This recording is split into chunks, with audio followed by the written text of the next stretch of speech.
The first time that you bought a property to now, what major lesson differences have you learned since the first property you've purchased and this one, the one that you currently have? I stay in a low medium cost apartment, about 750 square feet, 3 rooms, 2 baths. It's a decent apartment, all right, just walk up only.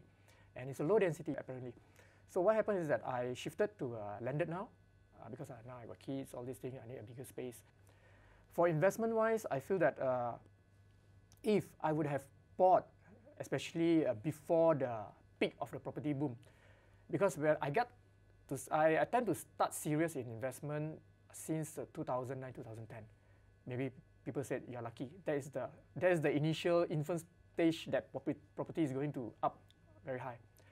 And I bought certain unit of the property, only 1 unit at a project.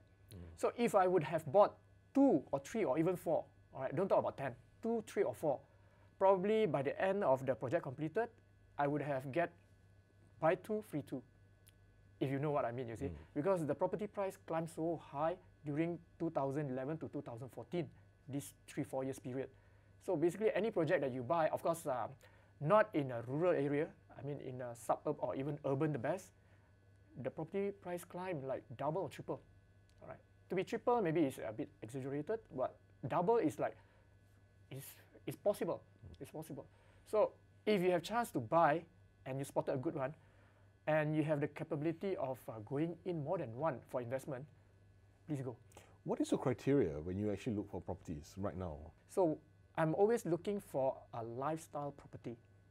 Okay, my criteria is very simple. If there's a lifestyle in it, whether it's mixed development or surrounding by a commercial hub or whatever, that's a good choice. Right? And also mass market product. Mass market means easy to sell and easy to rent. If you're buying some 700, 800,000 kind of product, basically if you want to rent, if you want to cover your bank installment, basically you need to rent at least 3,000 plus, up to 4,000. But if you are doing a mass market product, basically you are looking at below 500,000 product. Best is around 300,000, 300 to 400,000, because your installment is monthly about 1,500 to 1,800. So 1,500 to 1,800 at this current moment, I think that is the very common rental for a property with lifestyle. Very common. So people afford to rent it, be it foreigners, expat, or even local. But if 3,000-4,000, you are expecting an expat or foreigners who are actually assigned to work here or the company sent over here. Locals, especially single, millennial, or individual, I don't think they can afford anything beyond 2,000 because that would actually eat into their salary. Looking at the medium household income, I think is about 3,000 plus. 3,000 plus to 4,000. That's right. Sounds about right. Yeah. 3 to 4,000, that is household. If individual income, probably will drop slightly below 3,000 even. Yeah, we are talking about nationwide figure. So, but if Klang Valley, probably slightly higher. But Nick, is this the time to buy still? I believe there's no right time or wrong time. To me, it depends on individual. It's very subjective. If you feel that you have the capability to buy with down payment or booking fees, whatever you call it, and you know you need one, okay, you need one for your own stay, go ahead, buy. Regardless whether the property price is big or low. So that is my personal perspective. Because people always say, is it good time to buy, Nick? I said, well, good time or bad time, it depends on you. If your financial planning is structured in a way that you have a kind of funds to pay for the differences of loan, to sign the SPA, to pay for the whatever legal, whatever stamping, MOT, what you call it, go ahead and buy. Even though the property drop, you are not going to sell like 2 or 3 years. You are going to probably, if you want to capitalize on whatever capital gain, that will be like what, 8 years, 10 years, or 15 years later. But if you are going for investment, yes, that's a different story. Investment, probably you need to buy when the property price you feel that is low and the location is right and the developer offering the right package for you to go in. That is another set of story. So I always believe property is, buying is always there. The purchase is always there, whether it's high or low only. Yeah. Okay. I think the millennials or the new young workers that are coming out over here, a lot of them have a concept of maybe working in the gig economy, Right. whereby careers are not lifelong, things will change, things are very Correct. fluid. Correct. Does this gel well with property ownership, whereby the loan is 20, 30 years long? Okay, that is a very good question, you see. Yeah, because I also like technology, all this digital nomad stuff, all this, what's happening.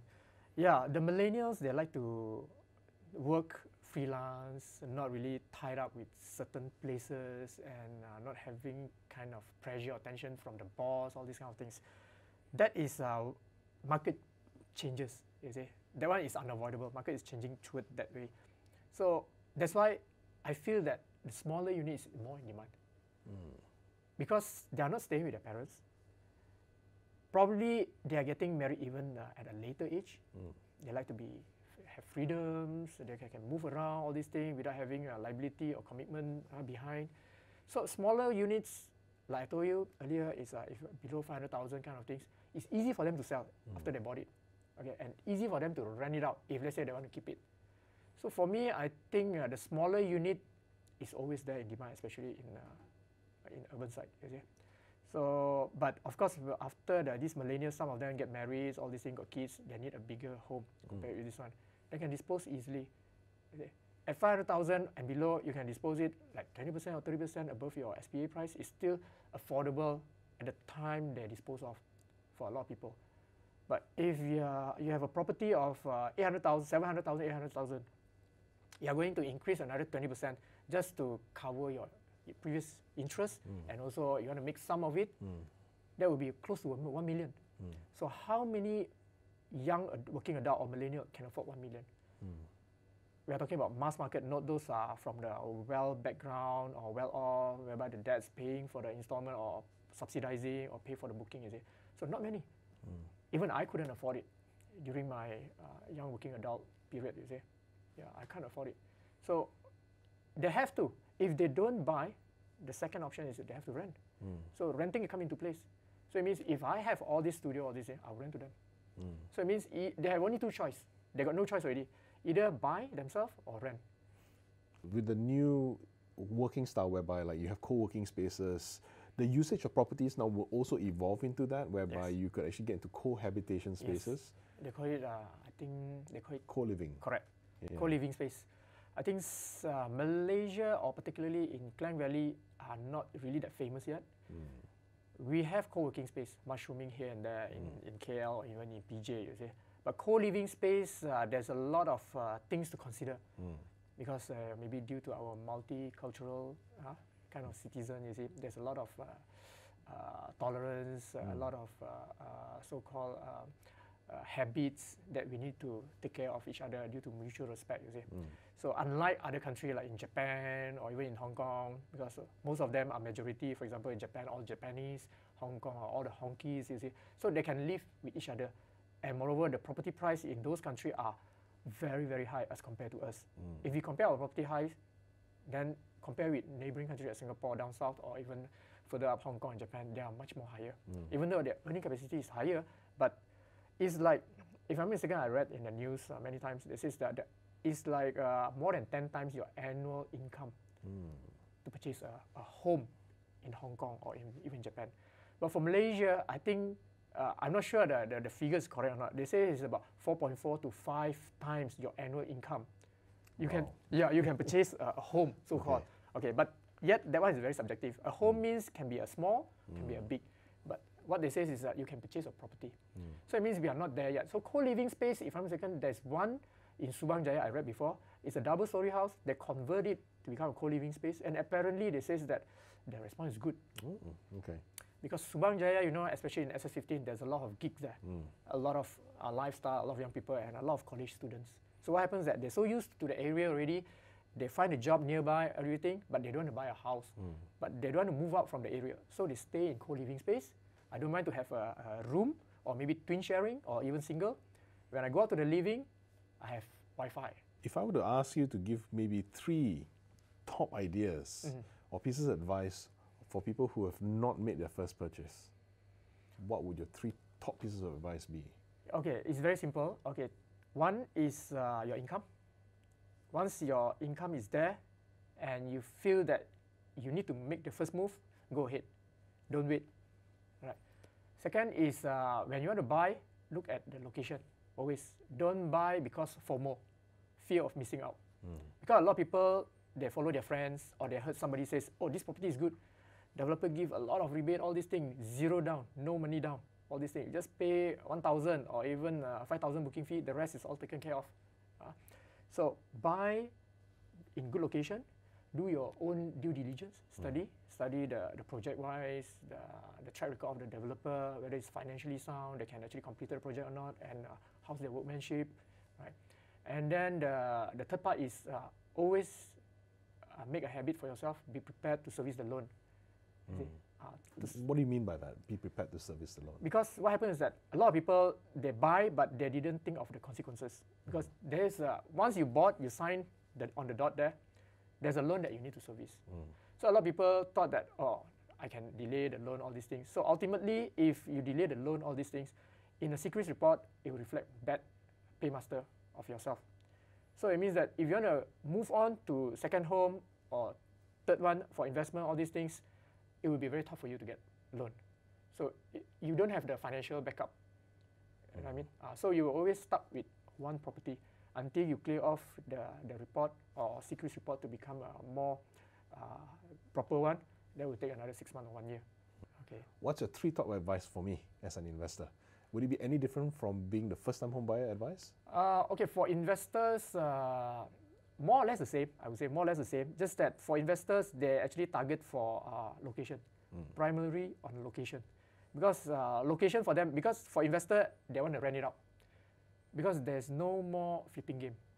Not unlike 2011 to 2014 that time, property which was completed, handover during that time, easily you can flip. Now it's like rental. And rental is not immediately you can cover the installment.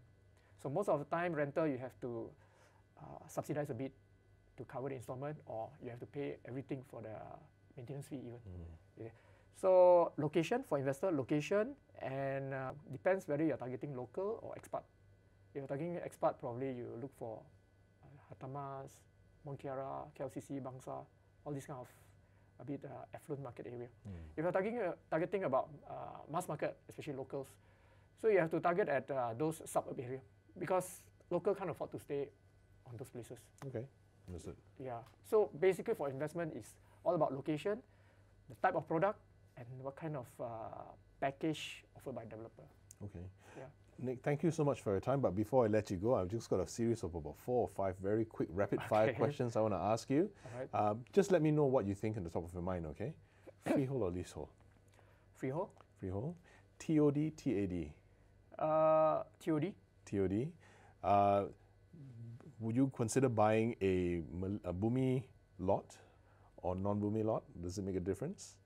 It will make a difference if the Bumi lot is non-transferable. But if it doesn't make a difference, if the property of Bumi lot can be transferred with a really below market value, I will consider as well. Auction or subsale? Of primary market, sorry.